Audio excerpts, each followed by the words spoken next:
After one day of being under Hezbollah fire on Israel's northern border with Lebanon, I'm not surprised to hear that 2 senior Hezbollah terrorists have been eliminated in airstrikes deep into the Lebanese territory. Iran seems to be disappointed with Hezbollah's poor performance in recent days, while everyone is wondering what Israel's response to Sunday morning's barrage of missiles and drones will be. I'm Pinto, and this is your Boots on the Ground report about what is happening in Israel on the 194th day of Israel's war with Hamas, Hezbollah, and the many other proxy groups sponsored by Iran. In the last 24 hours, the IDF eliminated 2 senior Hezbollah officials in surgical airstrikes. The first was the commander of the coastal sector of the Shiite terrorist organization, Ismail Youssef Baz.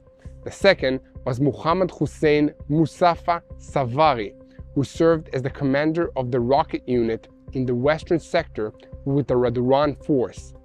Prior to Israeli strikes, 2 explosive drones that had been launched from Lebanon hit the Bet Hillel area of the Galilee, resulting in 3 Israelis being wounded. Additionally, a barrage of 10 rockets were fired at the Israeli community of Kiryat Shmona, causing some damage but no casualties. This is because the residents of Kiryat Shmona, like most Galilee communities, were evacuated months ago and are still waiting to return to their homes. In addition to that, me and my team, as we were filming in the northern Galilee, were in the middle of these Hezbollah attacks only yesterday, with several rockets landing near us as my crew and I were filming the latest episode of My State, which will be posted this weekend. Stay tuned for that and be prepared to experience the war with me. Now, let's take a look at who these 2 Hezbollah terrorists were. Ismail served as a long-time senior official in the military wing of Hezbollah in several positions. The IDF said in a statement that his current rank is equivalent to the rank of a brigadier general. As part of his role, he was involved in promoting and planning the launches of rockets and anti-tank missiles towards the State of Israel from the coastal area of Lebanon. Also during the war, he organized and planned various terrorist plots against Israel. Referring to the assassination of Mustafa Savari, the Raduran force commander of the rocket and missile unit of the western sector, the IDF said that he was responsible for the planning and execution of many rocket-firing plans towards the Israeli territory.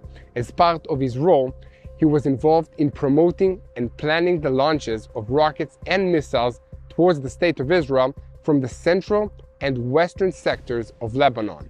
It was also reported that Muhammad Ibrahim Fadallah, an operative in Hezbollah's rocket and missile unit, was also neutralized in this attack.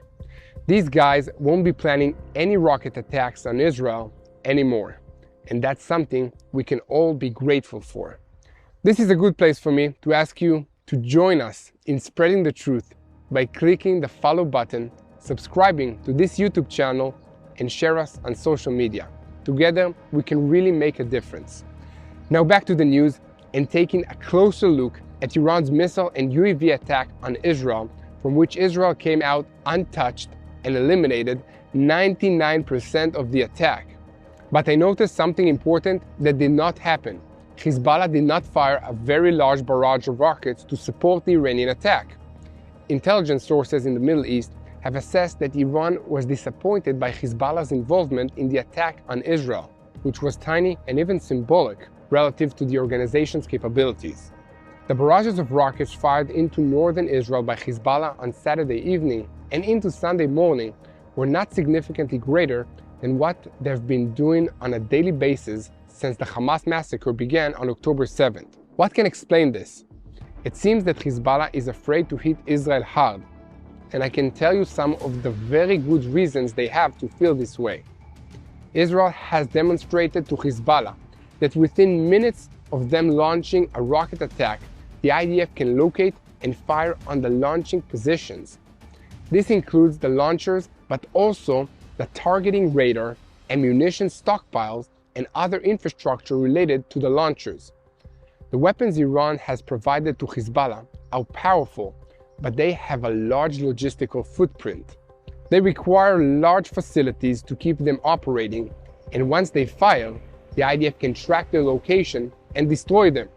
This is one reason why Hezbollah is unwilling to expose the firing positions of their missiles.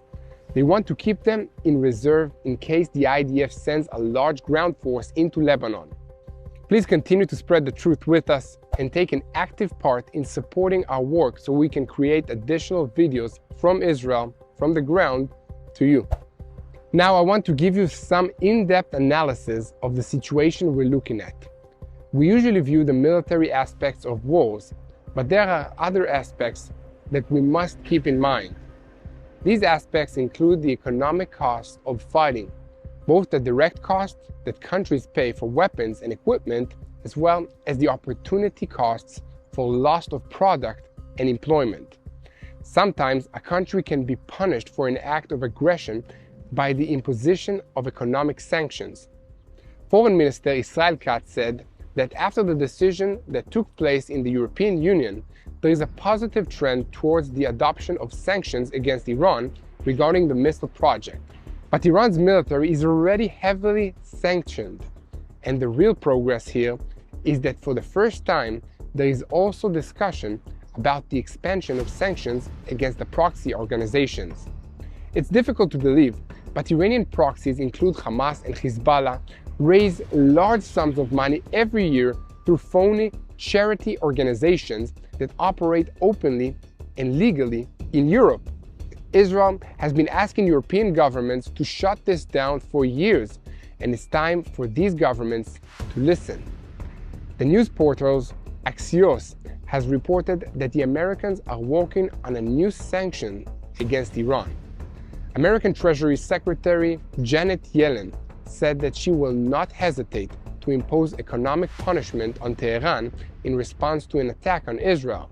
We now have a united alliance of partners, she said, and that was not Iran's intention.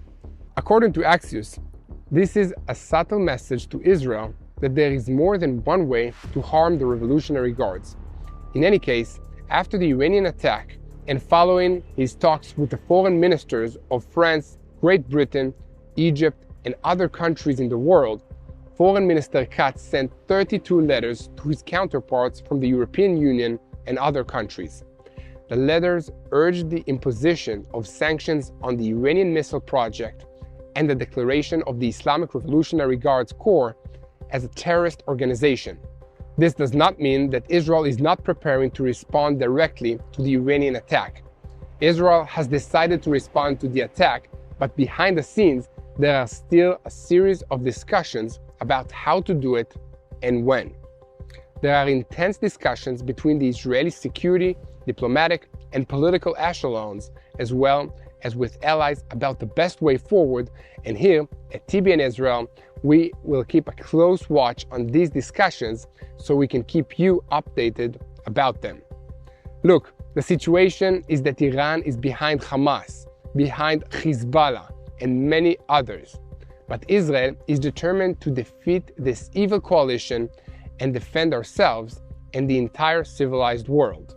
The most important thing we have is our readiness as citizens and as soldiers to serve a common purpose. This is powered by our faith in God, in our army, and in our people. This is the same spirit that continues before us and behind us.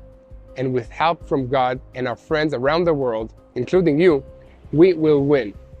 Shifting our focus again to the Gaza Strip, counter-terrorism operations continue, with the Division 162 being hard at work eliminating terrorists and destroying terrorist infrastructure in the center of the Strip.